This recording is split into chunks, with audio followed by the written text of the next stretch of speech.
Johnny Dollar. Dollar, my name is Hal Barker, Tri-Western Life Insurance Company. Out in Los Angeles, California. No, I'm holding down the branch office here in Reno, Nevada. Well, made a change, huh? That's right. Well, how are you, Mr. Barker, and what can I do for you? Are you available for an assignment? Can you fly on out here right away? I don't see why not, as long as you're willing to pay the freight. Good. Yeah, you mind telling me what it's all about? Well, not at all. One of our clients, a man named Walter Bisbee, has just died in a mining accident over near Virginia City. The city, the famous old ghost town, huh? That's right. But now listen. Yeah? I don't think it was. Was what, Mr. Barker? Well, I don't think it was any accident. Well, you don't, huh? No, and believe me, I don't say that just in the hope of not having to pay double indemnity on his insurance. Why do you... I have no proof, Dollar, no proof at all. But I'm convinced that Walter Bisbee was murdered. That I know who murdered him and why. Well, tell me more, Mr. Barker. Fly on out here to Reno, and I will. I'll grab the first plane I can.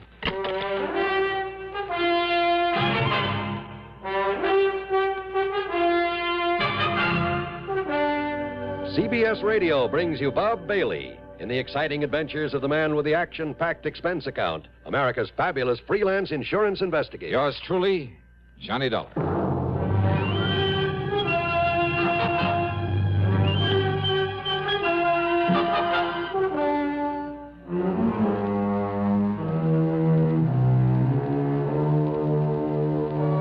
Expense account submitted by Special Investigator Johnny Dollar to the Tri-Western Life Insurance Company, Reno, Nevada office.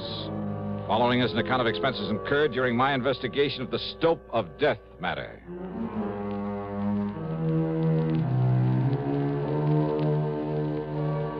Expense account, item 1, $176.25, a jet to Los Angeles. Item 2, $32.70 for the flight to Reno, Nevada. Hal Barker met me at the airport, and we headed south on 395, then southeast on 17 toward Virginia City.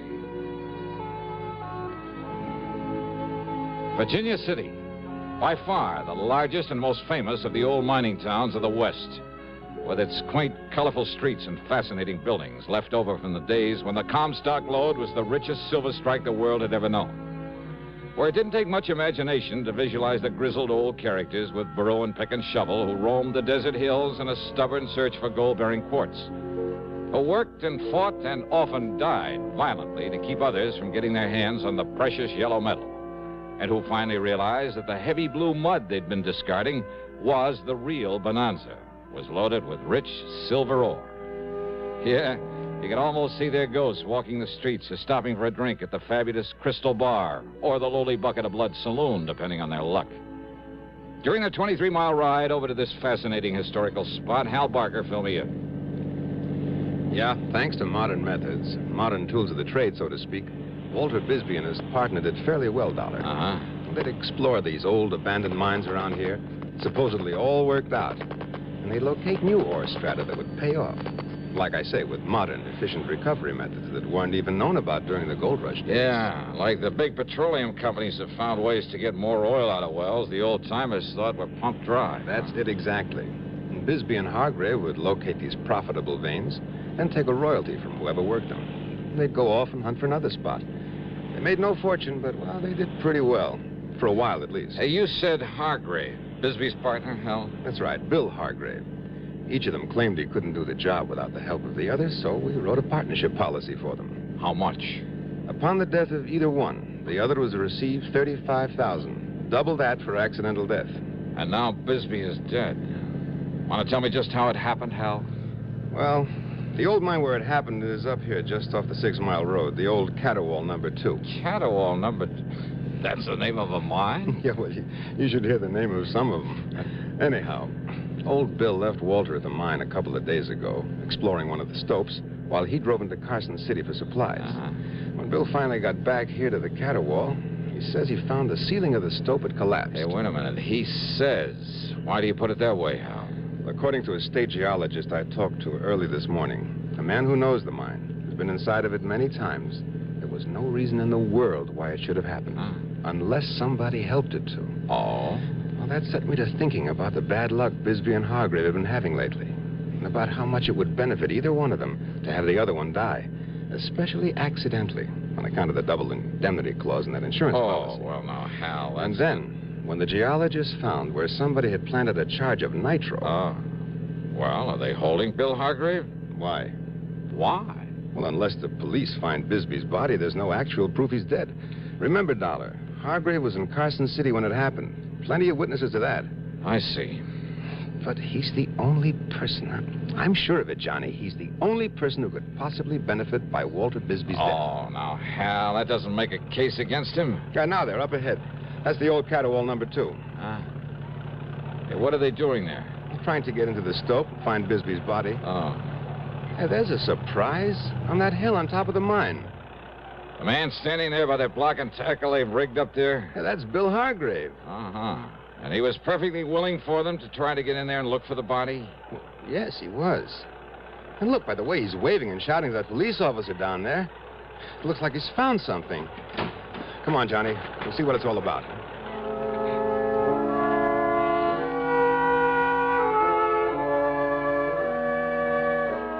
On top of the small hill was a vertical ventilation shaft driven down into the mine.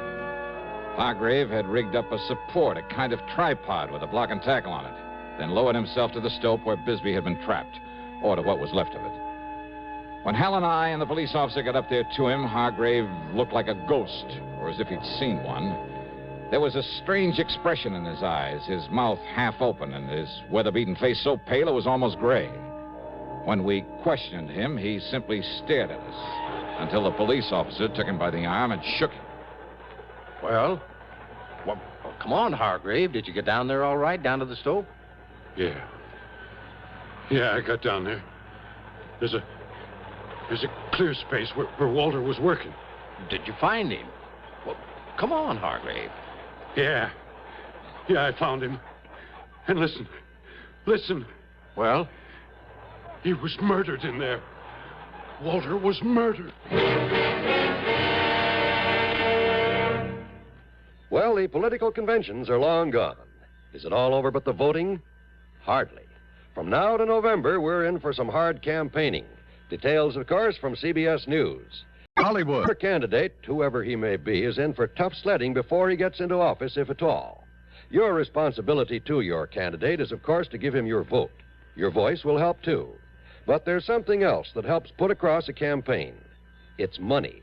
The best candidate in the world can't get elected without incurring expenses. If you believe in your man enough to vote for him, believe in him enough to get out and work for him, then put some money on the line, too. That's the real test of your interest. We haven't covered the subject of whom to vote for, whom to support, whom to help with the contribution. That's strictly your own business. But if the people who the other man dig in for him, and you don't do likewise for your man, well, that could be the difference right there.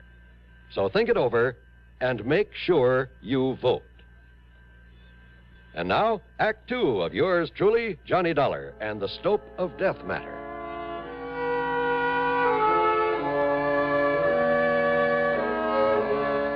When Walter Bisbee died in the gold mine cave-in, when a state geologist hinted that maybe a charge of nitro had caused the cave-in, both Hal Barker and the police figured it might have been done by Bill Hargrave to get rid of his partner, to collect the insurance on him. But as they started clearing away into the stope to look for Bisbee's body, it was Hargrave who took the lead. He rigged a kind of makeshift hoist above an air shaft, lowered himself into the mine. And down below, in a small space cluttered with the rocks and shoring and other debris piled up from the collapse of the ceiling of the stope, he'd found what was left of his partner. Beaten to death. Walter, my partner. Beaten to death down there. By somebody knowed we'd made another find down there. Easy, and Mr. then they Hargrave. blowed in the mine on top of him. They murdered him. Don't you understand? Somebody murdered Walter down there. Okay, Bill, okay. Now, just take it easy. Well, you're the law. Now you go and find out who killed him. Who killed my partner? We'll try, Bill. Try. Sure. Dollar, You always said you want to go down there with me and help me recover the body? Yes, sure. I'll have some of the men working on the slope come up here and give us a hand, lower us down this ventilating shaft. Okay, officer. And Bill, you go on back to town. We'll bring the body in so you can give him a decent funeral. Funeral? That's right. No, officer. What? Why not, Hargrave? Because Walter'd want to be buried here in the mine. The same as I would if this had happened to me. But if you made a valuable find down there... What are you talking about, Dollar? Do you think all the dirty yellow dust in the world would ever make up for a man like Walter Wisney? He was my partner. He was my friend. 20 years together, like brothers we were. Always together. Always share and share alike. When I found something, it was his, too. When he found something, it was mine as much as his. Well, didn't you know that? Well, yes, and I understand the two of you did fairly well for a while. Yeah. As long as the two of us worked together, of course we did. We opened up the old Higby's Folly, didn't we? And the old Yellow Jaybird. Those were gold mines? And they still had plenty in them. We showed them where. We showed them where to get it out. When was that? Oh, back in 1950, 51. It was Walter and me found the veins they'd passed on by. They thought those mines were all worked out, but we showed them different. They still had gold in them. We showed them where it was, Walter and me. And the Jolly Tar and the Frenchman's Luck back in 53. Walter and me. And now he's gone. Now he's through.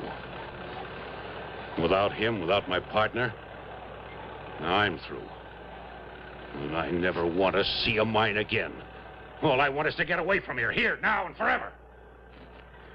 So, officer, you go on down there. You'll find him laying there, Walter, in the mine. It's the way he wanted it. It's the way that it's happened. And if the law says it's all right, you can leave him there, God rest his soul. Well, now, of course, that's something that we'll have to... And with those machines you got there on the slope, you can fill up this shaft and bury him. The way he'd have done for me, if I'd gone first. Now, maybe we can do that, Bill.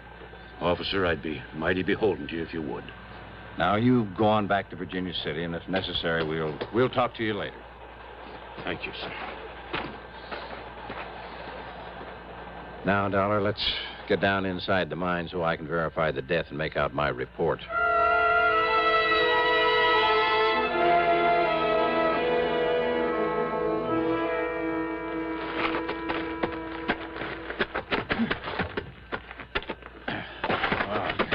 I'm afraid I'm not used to one of these miner's lamps, Dollar. Yeah, I know what you mean. But I think we can see enough with them to... Yeah, wait. Look. There he is. Yeah, I see. Good Lord. What a beating he took. Beating? Yeah, look at him. Look at his face. It's... Hey, officer. This man was knocked down, then kicked to death. Yeah, these marks on him, on his face. Hobnails. Yeah, you're right, Dollar. Whoever did this to him stood right here. You see? Yeah, I see. And you see the print of his right foot deep in the dust? Where he stood while he kicked and kicked with the other one? And he is Walter Bisbee. Yeah. Maybe we're going to have to leave him down here. What do you mean? Oh, 240, maybe 50 pounds. Up through that air shaft? Oh, yeah. Maybe you got something there. You and I, a couple of skinny guys, we barely made it. Only there was something around here could tell us who did this to him. That footprint. Hey, Dollar, there isn't a hard rock miner in this whole area doesn't wear shoes like that. Here, look, you see here? These other footprints, huh? Yeah, well, those are probably Hargrave's from when he came down here through the air shaft to look for Bisbee. Yep, that's right. Same kind of shoes, but newer. Uh-huh. You can tell by the nail marks. Yeah, but does it prove that Hargrave came down here only after his partner was killed? Oh, now, wait a minute, Dollar. You're forgetting that Bill was in Carson City when this happened. Yeah? When what happened? The murder? Or the caving in of the stope? Now, what do you mean by that? Murder him, then try to cover it up with a cave-in. Now, look, Dollar. Hal Barker says that a state geologist told him he found signs that a small nitro charge may have been used near the entrance to this mine. But if Bill... You mean you think Bill killed him down here and then had somebody else start the cave-in while he was over in Carson City? Let somebody else in on it? No. If Bill killed him, he probably set off that charge, too. But don't you see, if he was over... Didn't you ever hear of an explosion being set off with some kind of a timer? Well, sure, of course I have, but that still doesn't give us any proof that Bill did this. The fact remains that Bill Hargrave is the only one who can possibly profit by his partner's death, right? Sure. I'll go along with that, all right, but unless you can find some proof that he did this, well... Well, I don't know. But while you're poking around in the dark down here, I'm going to pay a little visit to Bill Hargrave. Go ahead. But why? Well, I told you, officer. I don't know.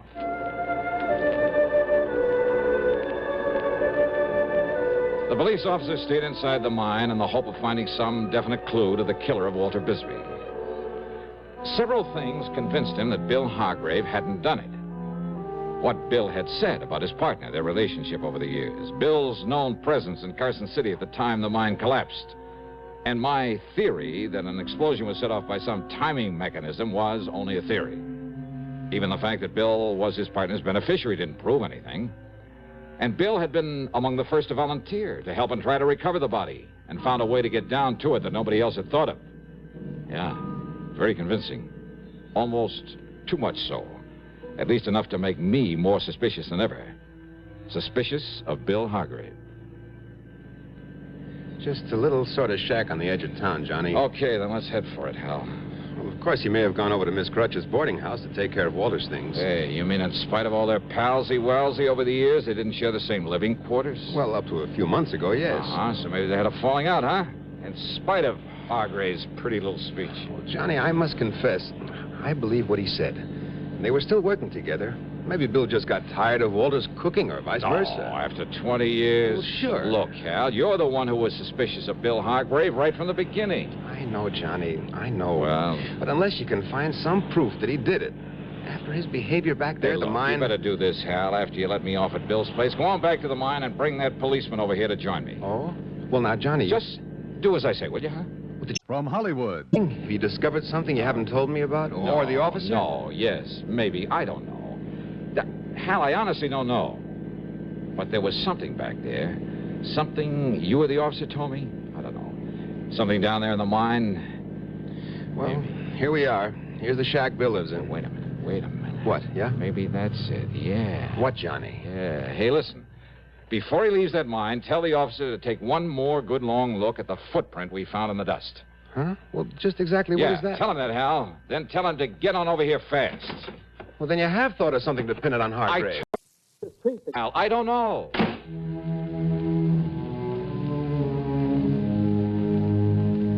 Hargrave wasn't there. Maybe he had gone over to the boarding house to look after his partner's belongings. Maybe. Well, with the help of my pocket knife, I managed to slip the catch in the front door of the shack. I closed it after me and took a look around. Well, it was pretty obvious things hadn't been going good for Bill, and for quite some time. I looked first for the pair of shoes, one of which could have made the print on the floor of the mine. But I didn't really care, and a pair of shoes could easily be gotten rid of. Oh, no. I was looking for something else, but just what I wasn't sure. That is, until I found it, hanging on the wall above the cot where he slept, just to one side of the door. Yeah, it was an old lever-action rifle. Unusual in this part of the country? Hardly. There were thousands of these old 30-30s around here. Guns of this make and type had been part of the history of the Old West. Still were a part of it. Oh, no. There wasn't a thing unusual about finding this kind of a gun hanging on the wall of a miner's shack. But about this particular one, there was something unusual. And as I laid it down on the bed and looked at it, as I thought about that footprint back in the mine. Hey! Oh, why, Mr. Dollar. Yeah, come in, Hargrave. Sure. Yeah, what are you doing here? Oh, just, looking around. You mind? Oh, of course not, only... You see, when a man's partner gets killed, I like to know all I possibly can about him. His habits, where he lives, how well he's been doing. Yeah, but this is my place. I know. Walter was living over at Miss Crutcher's boarding house. I was just over there taking care of his... Oh, you mean you want to know all about me? That's right. Well, now, Mr. Dollar... Sit down, Bill.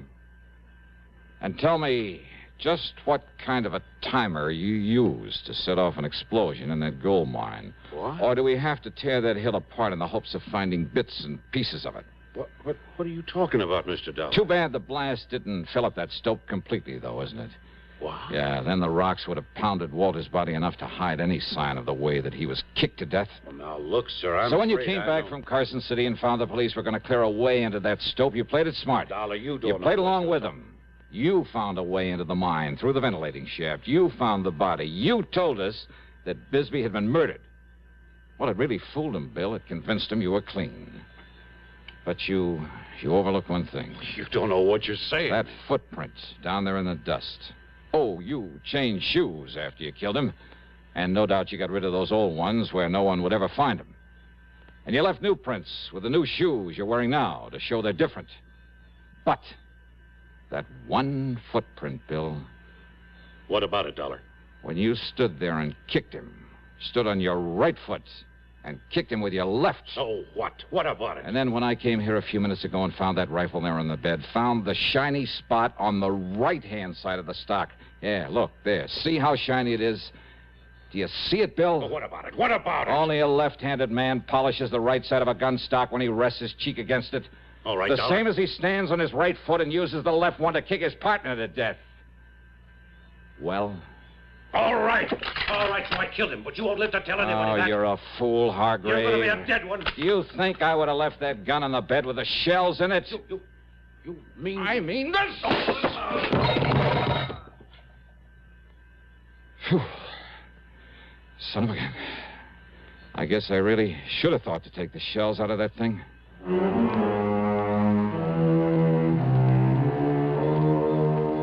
So maybe there were dozens of left-handed men around Virginia City, and who knows, maybe there were some right-handers who kicked with the left foot.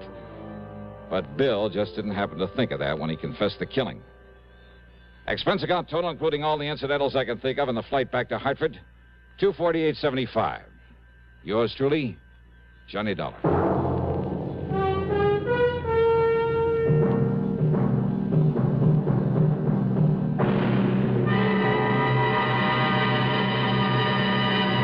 Constipation is something people don't talk about much, but it can be a problem for anyone, even doctors.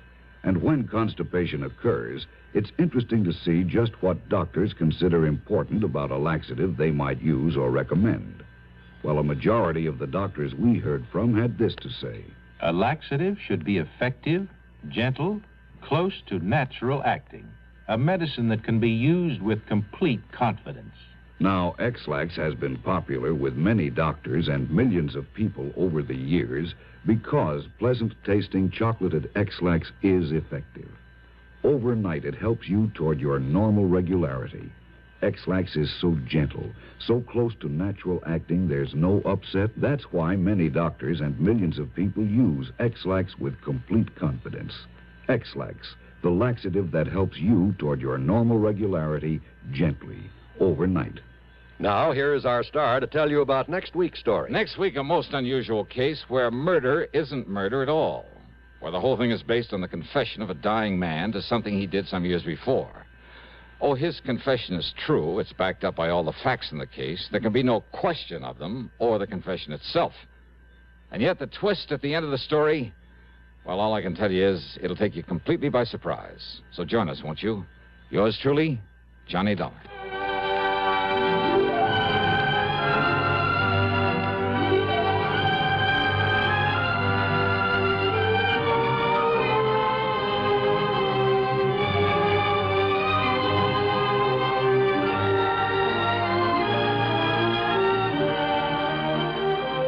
Yours truly, Johnny Dollar, starring Bob Bailey, originates in Hollywood and is written, produced, and directed by Jack Johnstone. Heard in our cast were Herschel Bernardi, Russell Thorson, and Forrest. Be sure to join us next week, same time and station, for another exciting story of yours truly, Johnny Dollar.